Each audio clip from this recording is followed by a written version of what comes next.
Hi, BookTube. Welcome to a non-fiction review.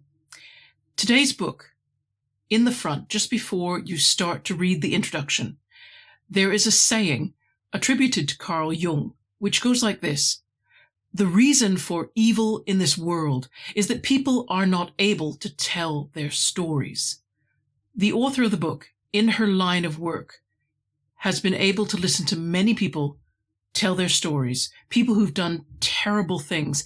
It is a challenging read, and yet also rewarding in the sense that it trains our empathy. And I think one of the main aims of the book is to have us think differently about criminality and criminals, and also within the UK at least, to look again at our priorities around the maintenance and treatment of mental health.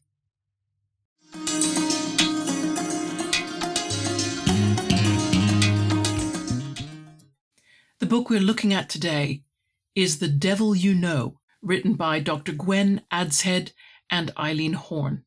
Published in 2021, 366 pages of text. The prices on Amazon are still the same in spite the age of the book, and that is because the author recently gave the 2024 Reith Lectures. That's REITH, Reith Lectures, for the BBC. And so I think the publishers felt there would be demand enough to keep the price as it probably was in 2021. Dr. Gwen Adshead was born in 1960 in New Zealand. She came to England to study at Cheltenham Ladies' College and qualified in medicine in 1983. And she also has a master's in medical law and cognitive therapy. She's currently the visiting professor of psychiatry at Gresham College. And as I mentioned before, she gave the 2024 Reith Lectures about her work. There'll be a link to those in the description box. They're very interesting lectures, regardless of who's giving them. They usually happen in the autumn, in November, and the BBC in the early autumn usually announce their speaker for that year. I like the photo that the BBC have taken here of Dr. Adshead because it sort of emphasizes the point that all of us have a dark shadow side, a reflection of ourselves that would show if certain factors came together in our lives. Now, the co-author, Eileen Horne, is a television drama producer with a master's degree in creative writing from Goldsmith College, and we'll talk a little bit about their collaboration in the next section. I want to mention the collaboration a bit more because Dr. Adshead spent a little time on a video which you can find on the Faber and Faber website, or you can just go to my description box. I'm going to put it there. But she discusses how important it was to collaborate with someone like Eileen Horne, whose experience is in making television drama.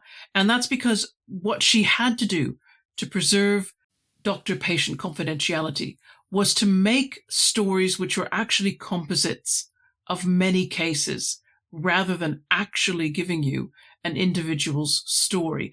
And she needed Eileen Horne's help to work out a way to structure something that would still appear to be narrative, because she felt that would be important, and yet would not contravene in any way any single patient's privacy.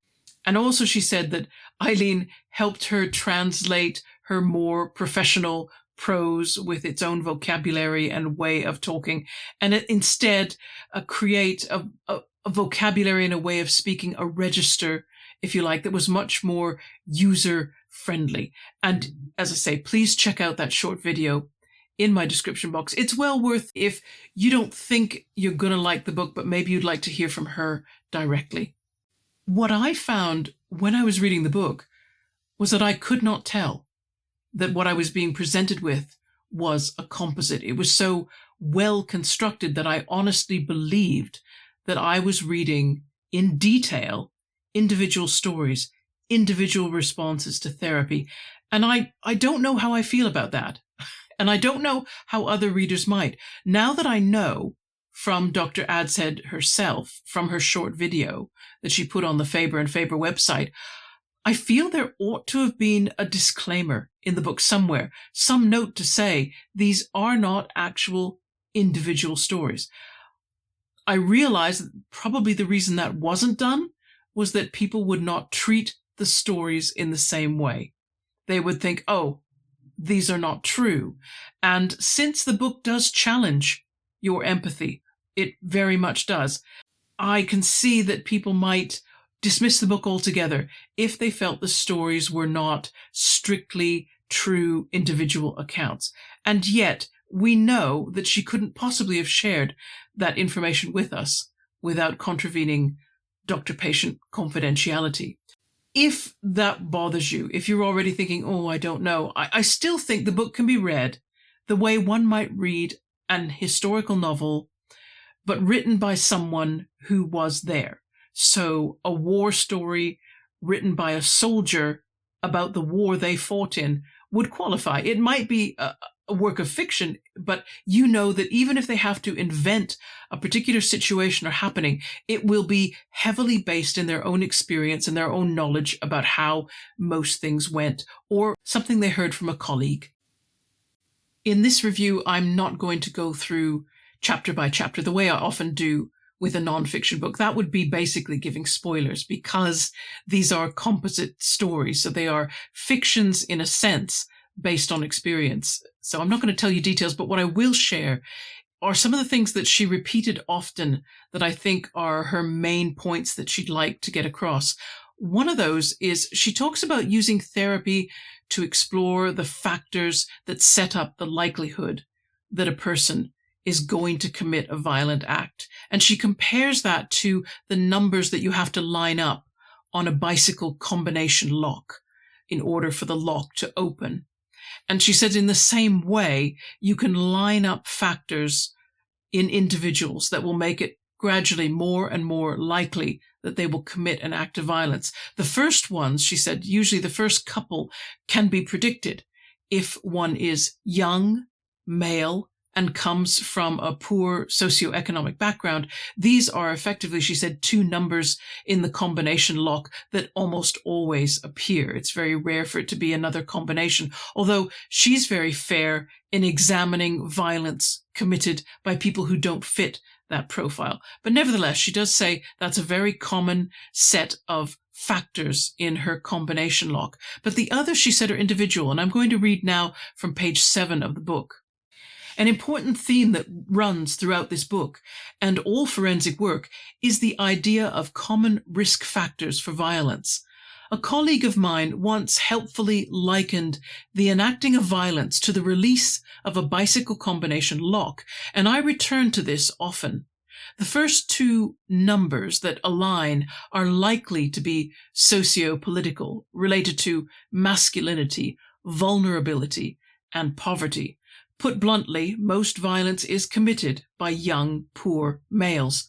The next two factors may be specific to the perpetrator, such as substance abuse or varying kinds of childhood adversity.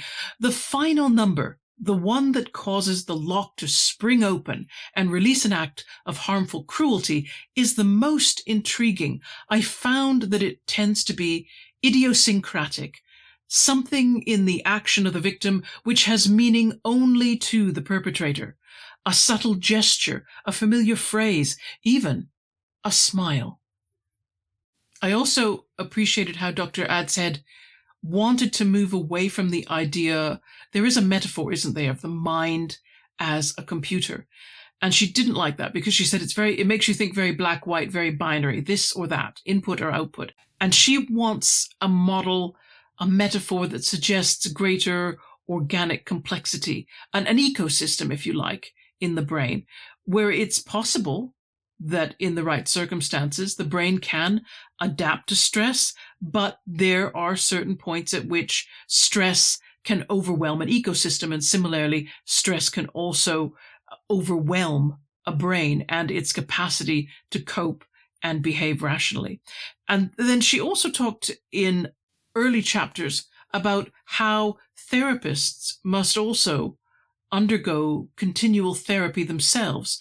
And that was fascinating because not only does that help you get under the skin of your patients, but it also helps you understand your reactions to what the patient is saying, because it is possible for the therapist, if they're not careful, to become a wall that actually prevents correct treatment because it prevents correct listening to the person telling their story. Instead of listening to their story, what the untrained therapist can be doing is listening to voices and reactions in their own head and attributing those reactions to what the person is telling them.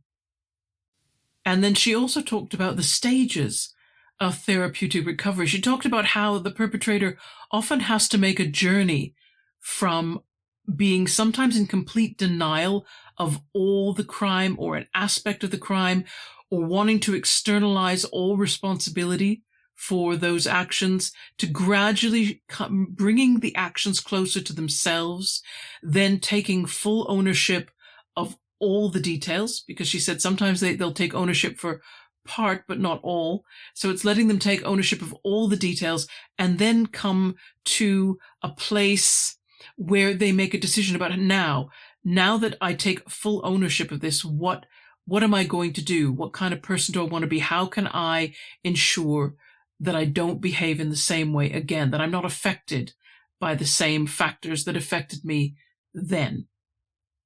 And the theories of attachment that came from John Bowlby and a few of his, not descendants.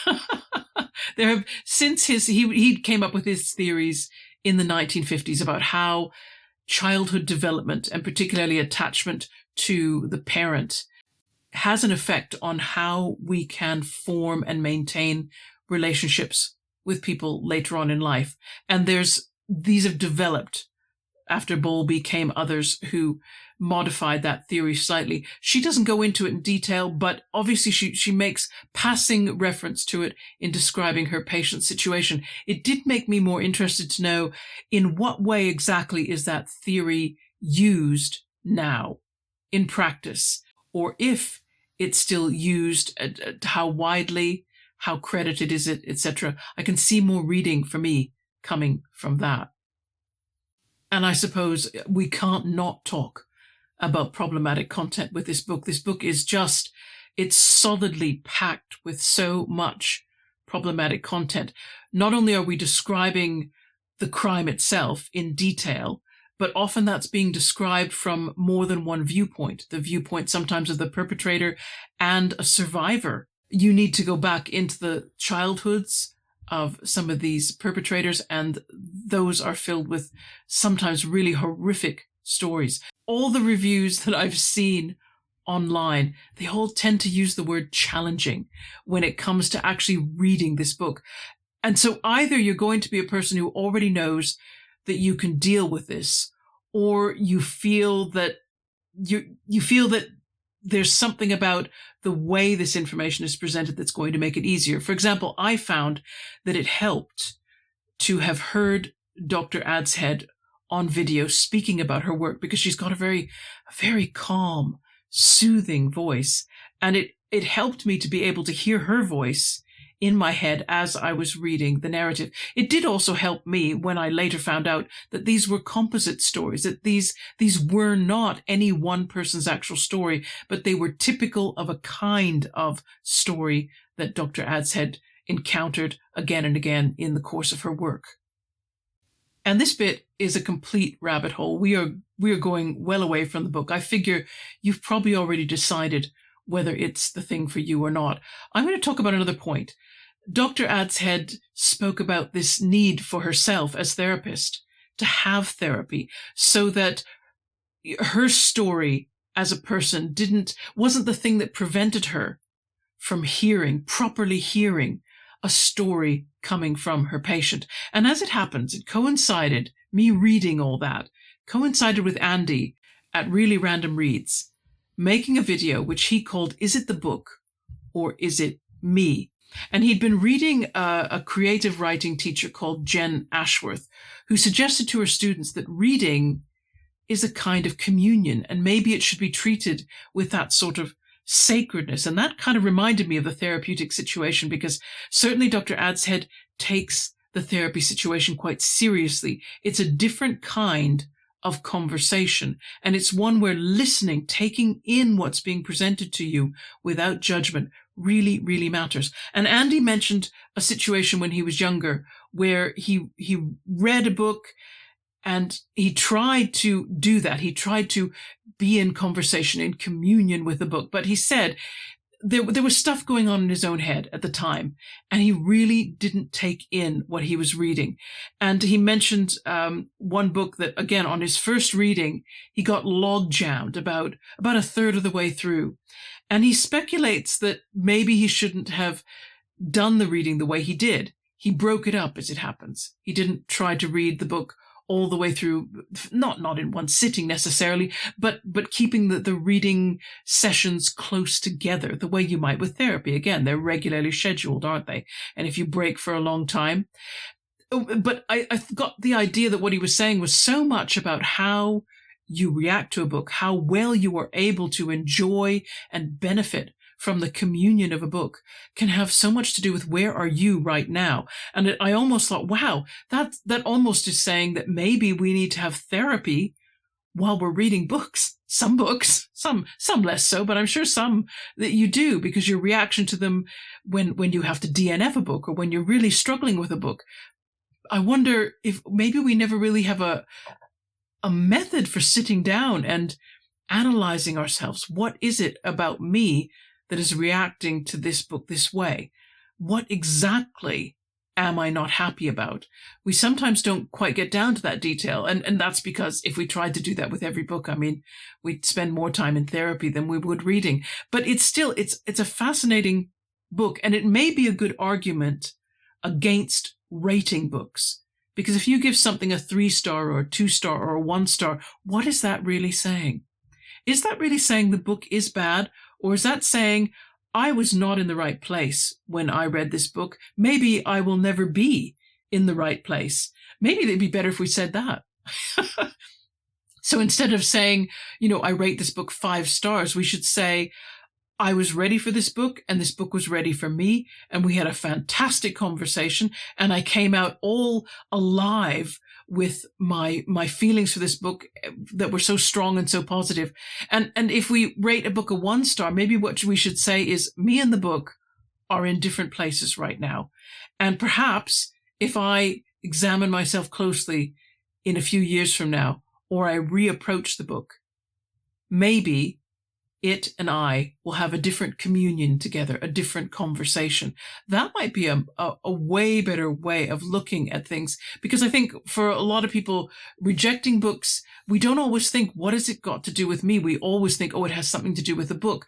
But Dr. Adshead would say, when her patients start to externalize and blame someone else or something else, she'll say, no, wait a minute, let's bring this back to you.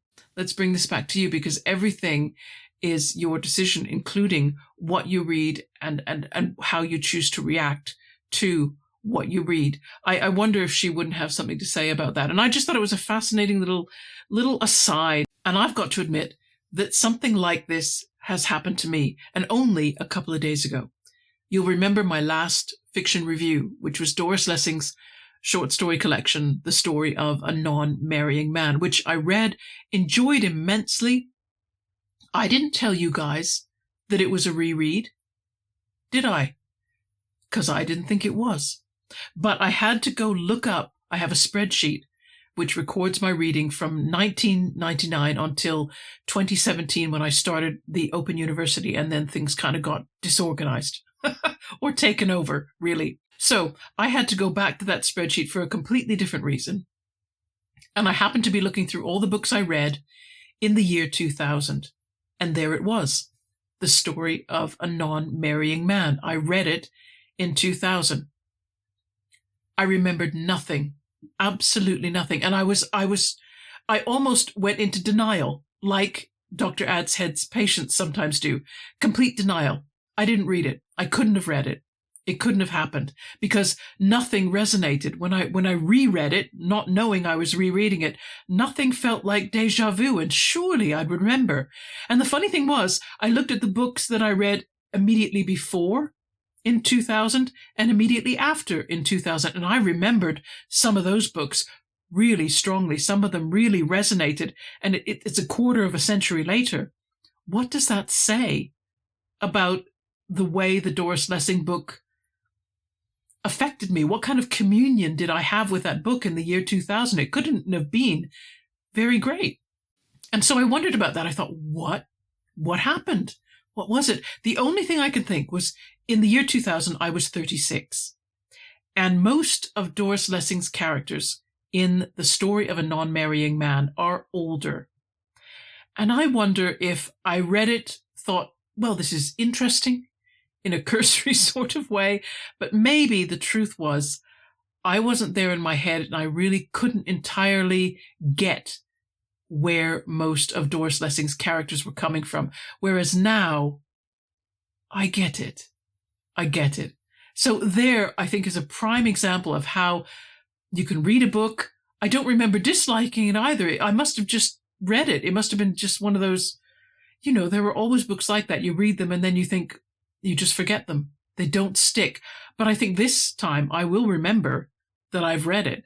And I feel that's because the characters are more like me now. I understand what they're saying. I get their story. I hear their story. And that's another review and rabbit hole. I should start to do the rabbit hole separately because I think they're making my reviews quite long, but I hope that you found that helpful. In a couple of days' time, I'm going to review another novel. This one's another one of those that I think you're going to decide pretty early into the review whether you like the book or not. It's a book that's only going to create strong opinions one way or another, I think. In the meantime, hope your reading's doing well. It's raining here again in the UK, so that always encourages indoor activities. So that should help a lot of us that are living here to get more reading done. Maybe. I'll see you again soon, everyone. Take care. Bye-bye.